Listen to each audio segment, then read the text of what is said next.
When it comes to buying comic books, sometimes you have to decide between the comic books that you like and the comic books that others like. And then other times, you just want to buy what you know.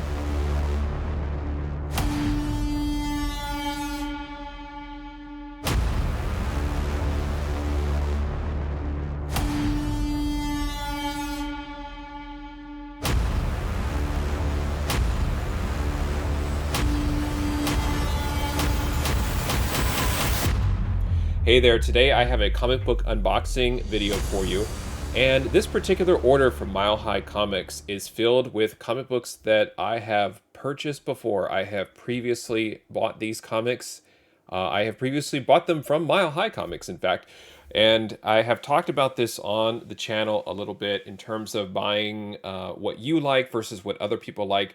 But there's a level of comfort. It's almost like comic book comfort food where the market or the desirability or attention on certain books and characters and appearances, there are times where it's overwhelming for me.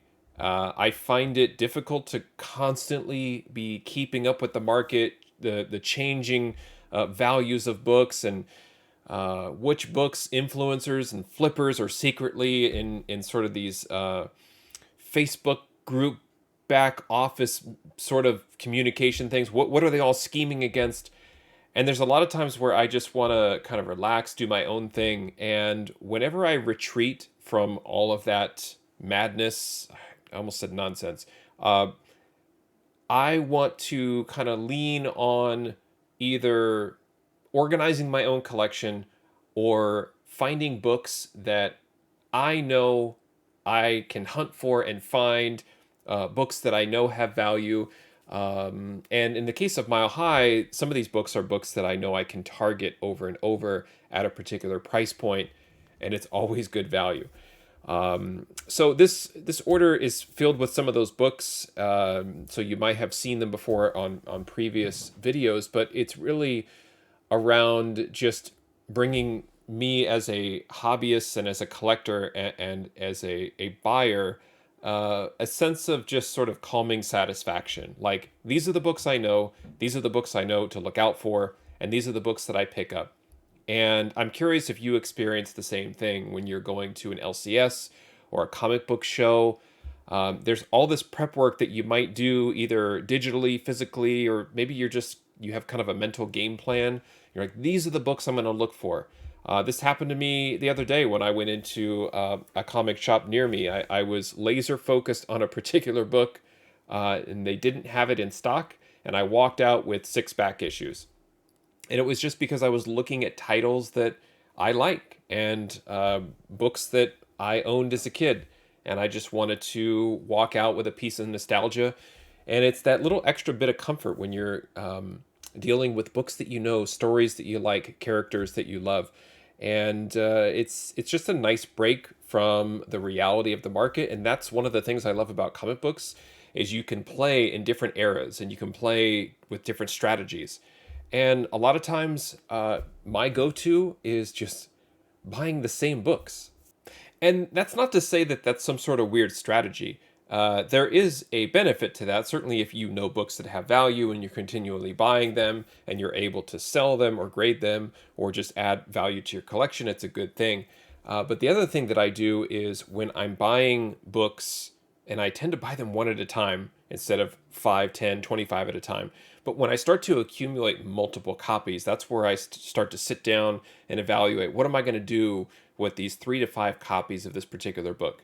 And I'll talk about that as I open this order and go through them in terms of what my strategy is and kind of what I look for. But ultimately, the basic principle is you want to keep the highest conditioned books that you can. So you're trying to kind of upgrade along this path of adding more books and more value to your collection. So let's go ahead and open the order and take a look at the books inside.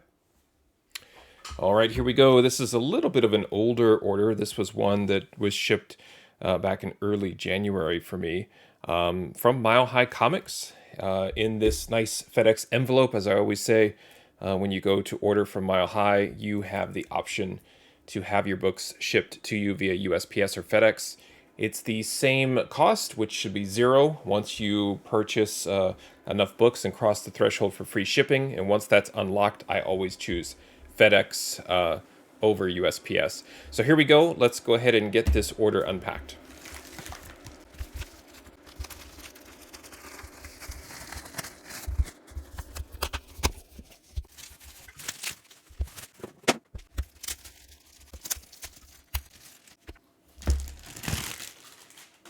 All right, here we go. Let's see what was in this order. All right, so again, books that I know, books that I love.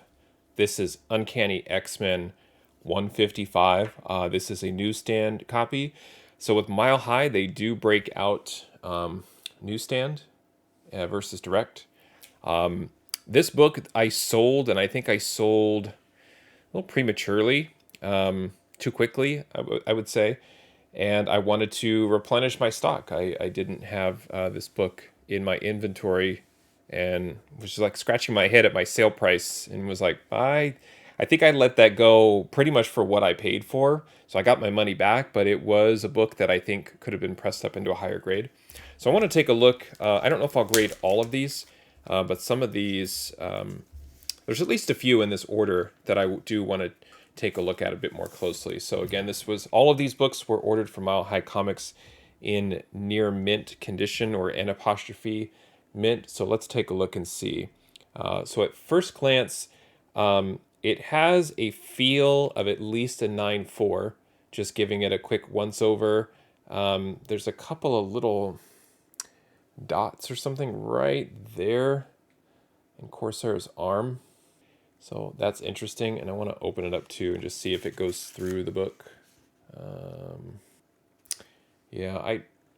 So they're not holes through the book, but just some dimples right there on the cover. Catch them right there in the top of the car. So that might be something I would want to press out.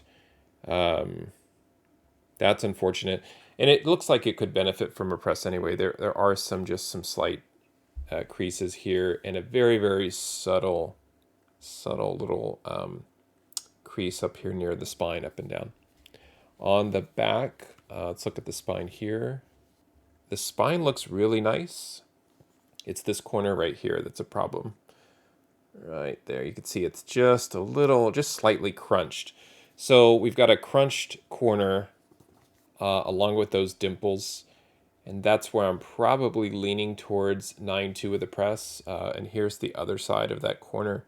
I do believe that probably just, it doesn't need a humidity bath, but a spot humidity treatment with a press would clean this book up nicely. This corner, however, I don't know if that's just the way it is. It just looks it's like it's just spreading out from the corner there.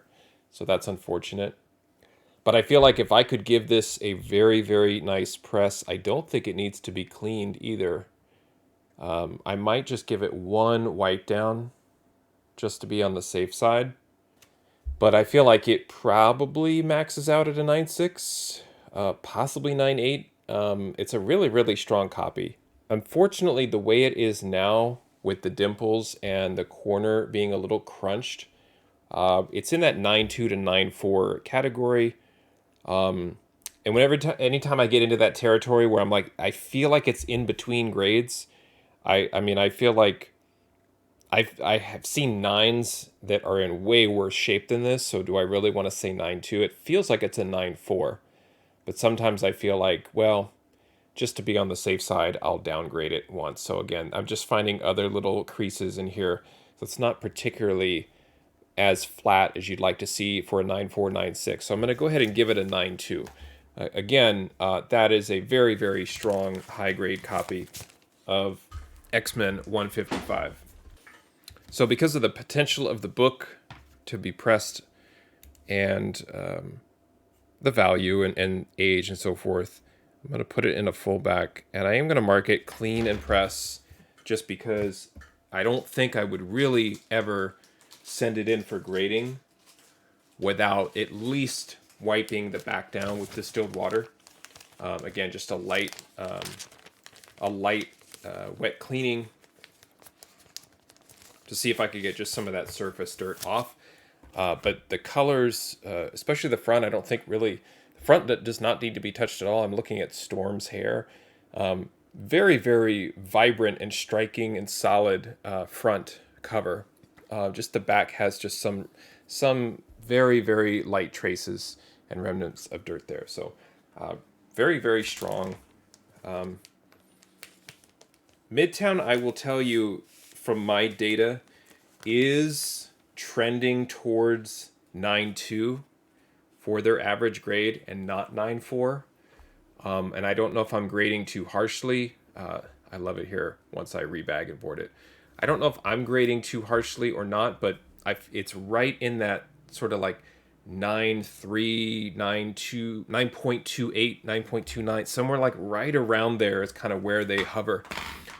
So I'm keeping an eye on that in terms of how I project which books I should purchase, because I've been acting and buying under the assumption that you get these on average in 9.4. And now we're slowly, very subtly trending towards 9.2. Maybe this order changes things, but again, I gave this a 9.2. Let me know if you think I'm too harsh on that one, but I believe that's a fair grade. Next one is Spectacular Spider-Man 22, and you can probably tell right from the cover why I bought this. Yes, Moon Knight. This is a Dave Cockrum cover. I can't say enough about Cockrum's art, and it's always a treat to find maybe an artist that you know and you love on a book that maybe you didn't expect them to show up on. I mean, he's synonymous with X-Men, and then to see him show up here on Spectacular Spider-Man, like I said, it's a real treat. So it is miswrapped, misaligned. You could see it's pretty straight here at the top, and then it goes super wide. So from a presentation perspective, not great for me. There is some light creasing in here, right under the R. Top of the book looks all right. Same little like dimpling and corner issue there. Not sure what that is with these books, how they have those little dots. But that would require a press and potentially some additional humidity or even a steel ball treatment up there in the corner. Spine doesn't look as nice as the X-Men 155. There are some very hairline spine ticks in here, but not too bad. The miswrap kind of hides a little bit of that. The bottom is a little crunchy. And again, it's definitely a press candidate. Now flipping it over, same thing. It's going to need some sort of cleanup, particularly right here in the corner. There's some dirt or color rubbing there, and in the spine as well. So that's annoying. There's a little bit of yellowing and tanning at the bottom too. And then even in the lettering, there's just some spots. So the back needs a little bit of attention. And that whatever that is alone is going to knock it down to probably in the 9.2 to 9.4 range. I don't know what that yellowing is up there at the top. So now we're probably just looking at the back. It screams 9.2 plus the corner. Now we're dealing with a 9. So now is there anything else significant that would drop this into an 8.5? I don't see anything else. There's no crease. There's no other color breaks that I can see. It's really just that at the top. So this is a solid 9 for me. 9.0. The only spine tick I saw was a hairline that really sort of disappears in the light or in the shadow. So that's fine. This is a press candidate, but it also needs to be cleaned as well. So I'll go ahead and mark that as a 9.0. Clean and press. And then the reason I do that is these conditions plus whether or not they can be improved in some way, they become my own variant. Or, these are variants in my collection, and I have often thought about this too. Everybody, there's sort of the common comic book community and industry knowledge of what a variant is. But in terms of my own collection, I feel like a 9.8 white pages is like a cover A. Everything else is a variant. And that's kind of how I treat it. And that's how I sleep at night too, in terms of having all of these books in my collection. Is like, do I want 50 copies of these in all these different grades? They're all variants. They're all slightly different versions of a 9.8 white pages. And so this is a variant of that 9.8 white pages that I would hope to get one day. And I was hoping that would be in this order. It's not, but I think a solid 9 for this book. Again, you've got Moon Knight on the front, Marvel's TV sensation. I am so hyped for the Moon Knight show. Every time I watch a vignette or a trailer on that, I get more and more excited. So I can't wait for Moon Knight. All right, how about the next one? Hulk 347. Not my favorite Hulk cover, but the significance here is this is the first appearance of Joe Fixit. It's kind of like a little bit of an alternate personality for Hulk, and he's had a few of those over the years. This is just one of those I would maybe consider it to be a minor key, and again, it just kind of popped with pretty good value with Mile High. I won't grade this one. I just want to get through a few of the other books in the order, but it's not a book that I had in my Incredible Hulk run. And right there in the late 80s, in the 340s range, right around the McFarlane pages, I wanted to grab that. So those are the kind of books I look for. I look for the minor keys or or I would even say maybe off keys. And like, here's a book that maybe would be considered an off key. This is a great Brian Boland Wonder Woman cover. This is Wonder Woman 83. Interesting way they ship this. It's a top loader that's just open. There's no tape. There's no backing board. So it may as well just go ahead and just slide it out of this thing, whatever it is. It's very strange how inconsistent all of this is from Mile High, but it also does not surprise me. Brian Bolland had an incredible run on Wonder Woman covers, and I started looking at these. I was watching Cartoonist Kayfabe and watching listening to the interview with Brian Bolland, and then just kind of going over his,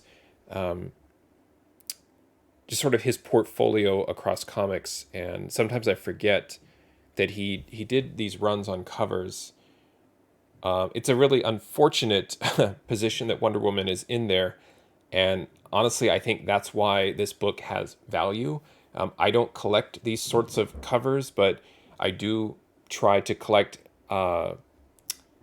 books with value in high grade. So this fits the bill for me. I'm kind of looking at the condition here. There's a couple little spots here that would benefit from a little bit of a press, but this one is really pretty good on its own. I want to almost give it a 9.8, but I do think it's a 9.6 with a press. I think a press would just take away any sort of fears of maybe this not getting the grade. And it's very subtle dimpling and just slight creasing right in there just by her hair. But the corners are really, really nice and sharp all the way around. So it's a great example of a book that, sits in their warehouse as near mint, but is borderline 9.8 candidate.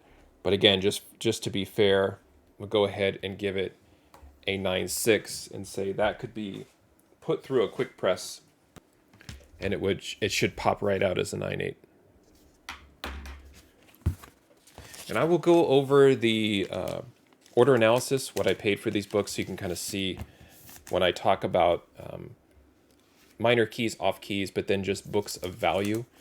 So you can kind of see which books I'm targeting, or why I'm targeting them from a value perspective, I should say.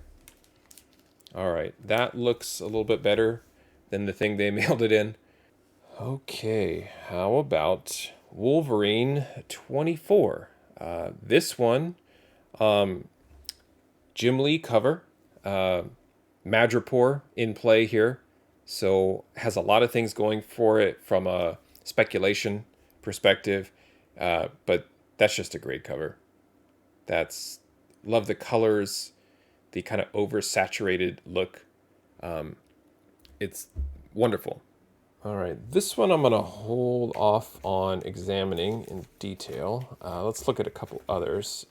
Actually, let's just look at both of these at the same time. Tales of the Jedi, number one.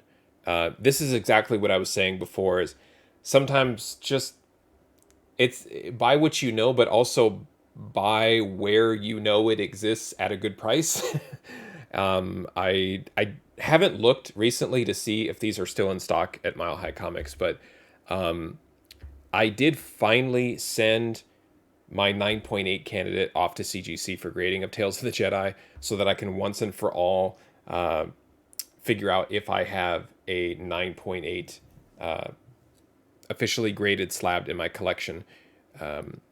This one in the bag looks pretty decent. There does appear to be some potential ink right there. I'm not exactly sure, but this might be another 9.8 candidate. So it's just another example of buy what you know. Same with Shadows of the Empire, number one. So the Obi-Wan trailer dropped, and I got all super excited for Star Wars again. There's so much good content coming our way. We've got Moon Knight, we've got Obi-Wan, we've got Doctor Strange and the Multiverse of Madness. Just, it's a great time to be a fan of both comic books and Star Wars. So Shadows of the Empire, unfortunately, this one has a huge crease in it right in there. Sorry about the glare, but it's a really, really nasty dent. These are like high gloss covers too, so I worry about just throwing them in the press and heating up the gloss. But I don't know. That might be a fun experiment to see if I could press that out in a cardstock glossy cover. But that's unfortunate. So this is probably like an 8 or an 8.5 copy. But again, I'm comforted by buying what I know.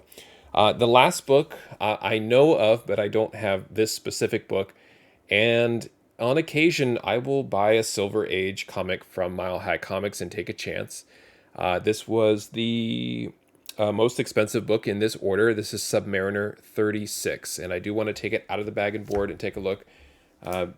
I have not purchased a ton of Silver Age from Mile High Comics, but when I do, I feel like I'm getting a deal. Not from the raw value perspective, but certainly from the potential graded perspective. And when we go over the order details, hopefully that comment will make sense. Let's get this out of here. So you get that bigger comic Silver Age comic structure, and I'm staring. Well, I almost dropped it. I'm staring at this right in here. It's almost like a. It's not a scratch, but it's some sort of lifting of the color, and I don't know. I don't think it's. I don't think that can be cleaned off, unfortunately. So that's too bad. So there's something right on the cover. Not the. It's not the cleanest Silver Age copy that I've ever purchased from them. Right here along the staple is some creasing, and then corner crunching right down there with a color break. So disappointing, and also kind of a yellowish back cover with, unfortunately, some dirt along the spine. So it would definitely need to be cleaned up. But man, we've got Stan Lee, Roy Thomas, Sal Buscema. Just to look at these books, it's just so much fun. It's almost worth buying it. I know you could buy reader copies for a lot less than what I paid for it, but gosh, it's so cool here. Love it. So awesome. I keep grabbing Submariner copies where I can. The first volume here, Silver Age Submariner, just because he's going to be a thing. Is he going to show up in Doctor Strange as part of the Illuminati?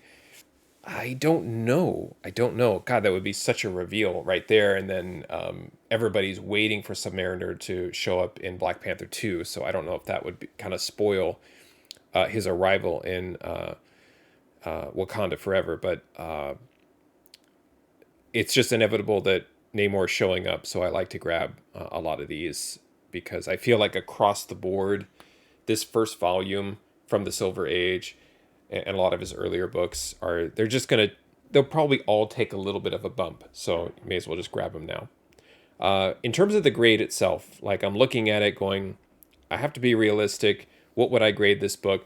This is really just bothering me. I don't know what it is. It feels like it's some sort of just light scratching on the front. I don't know. That's one of those things where what constitutes like a manufacturing defect where CGC says, well, that's just part of the printer because it's not on the inside cover.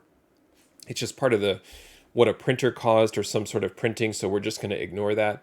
I would still give it a slight wipe down if I was going to go ahead and clean it, and probably just do the whole cover very lightly and then just leave it. And however that turns out, it turns out, and nothing I could do there. From a structural perspective, it's really we're dealing with these two major spine ticks right here that are unfortunately just barely color breaking, but they are. And then the crunch down there. So typically with books that have that crunch, I usually already drop it to a 9. It's just like it's just been mashed and dropped right on the corner. So then we're kind of working backwards from that. Plus, I don't know what that is. And then the spine ticks. So it's in the 8.5 territory. And then the dirt on the back, I think we're talking about an 8. And then there's also a crease there. I don't really think that changes the grade too much. So I'm not upset with it being an 8. This is part of the gamble. Is I've received Silver Age books from them in like the 9.2, 9.6 range, so it was a risky purchase, but still nice. It's a nice copy again, and could also be improved. So 8.0, clean and press. Now overall, if you're kind of like hiding that corner, I think that we're in the 9s. We're in the low 9s in terms of grade. But that one corner alone, not only is the corner crunch affecting it, it breaks color down there too. So even if this presses out, you're still going to have sort of that line right there. So that's the unfortunate part. So the dirt on the back too, if I did nothing with it and just sent it in as is, it's an 8. But this might be a book, again, we'll look at the value and see what kind of value it has as an 8, and if it is something I want to mess with. Again, kind of like with the X-Men 155, the colors on this are fantastic. I love the greens, the teals, the light blues, the dark blues. It's the perspective, like all of it. This looks great to me. Like this would be a wall book for me all day, especially if I could get it somehow back up into the 9s. Like I feel like if there's something about this book where I feel like with a little bit of improvement, it would probably end up being a 9 too. So I would love to have this Silver Age book like a 9.2 white pages. That would be amazing. So happy with that as well. So those are the books. Let's take a look at the order details and see what kind of value I added to my collection. All right, here is that order from Mile High Comics, placed January 4th, 2022. I just got around to opening it. Lots of great books in there, a lot of fun books, a lot of books I know, characters I know, and all of that good stuff. So I'm feeling really good about it. And we'll plug in the conditions here too and see what we have. It was $193.60 order. And if we compare everything, it was an 8-book order. Looking at the total cost, I paid $6 of insurance, and then I distributed that $6 over all of the books. So from just a raw value perspective, the big hit here was on the Submariner book. From a raw FMV perspective, I overpaid. I paid almost $46 for that book, and it only has a raw FMV value of $22.39. Now, based on my experience, FMV it's a standard category from Cover Price that covers lots of eras, types of books.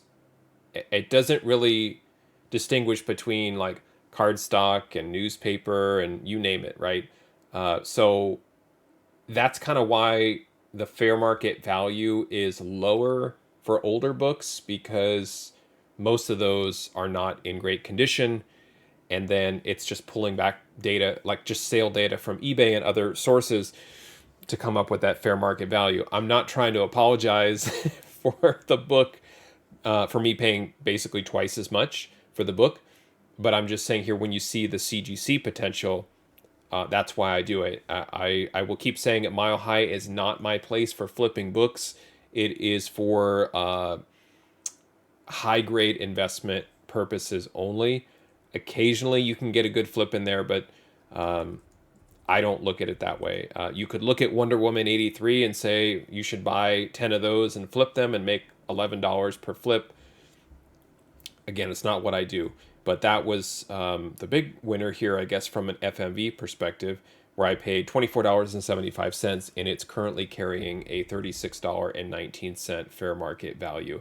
Again, there's some collectability around those particular covers. I bought it because of the value that was added because of the collectability, rather than collecting it for the reasons that are depicted on the cover. And then along with it being a Brian Bolland cover is why I targeted that book. The rest of the books were, with plus or minus $5 here. Wolverine was right around fair market value. And again, that's not really why I do it. So before I graded these books, I figured they would all be 9.4. So if we did change them all to 9.4, then we can see that the CGC value of those books, if they were all 9.4s and I sent them in, is $322.60. So that's where, if you look at that Submariner book having a value of 130, I felt like, well, if I bought it for 46, with the cost of insurance being thrown in there, but roughly $45, let's say, then if it were to pop in a 9.4, it's $130 of comic book value. And here, even slabbed after all of the fees, it would have been a value add of almost $52. So that's kind of why I did that. Now, again, I know these are not all 9.8s because we graded those together and took a look at them. But just from a ceiling perspective, how do these max out? This is always unrealistic, but fun nonetheless.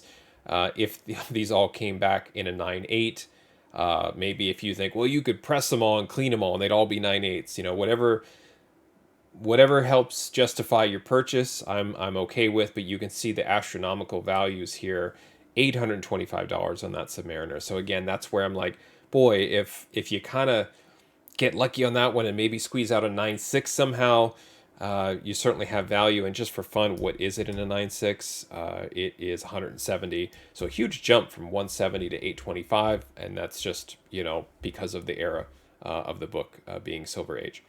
But a total ceiling of $2,231.60 on these books. Now, if I go ahead and grab the books themselves and start looking at the actual grades, let's plug in the actuals. And then for the ones that we didn't grade, I'll just guess. So the Submariner book, 8.0. Shadows of the Empire, I think I also said is probably going to be somewhere in the 8.0 or 8.5. Let's give it an 8.5 just because it's a modern book and maybe doesn't have that many drastic defects. Tales of the Jedi, I said it was a 9.8 candidate. Again, to be fair, let's just call it a 9.6 because it's not a 9.8 unless we really examine it. So let's call it 9.6. Wolverine 24 we didn't grade. We'll just plug in 9.4. Wonder Woman 83 we said was a 9.6, which is cool, with the ability of potentially to get into a 9.8. Hulk 347 did not grade, so we'll give it that a 9.4. Spectacular Spider-Man 22, it's a 9.0. and 155 and a 9.2. So those are, it's a combination of the actual grades plus maybe a ballpark. And in the end, coming out ahead, $50, 52.78.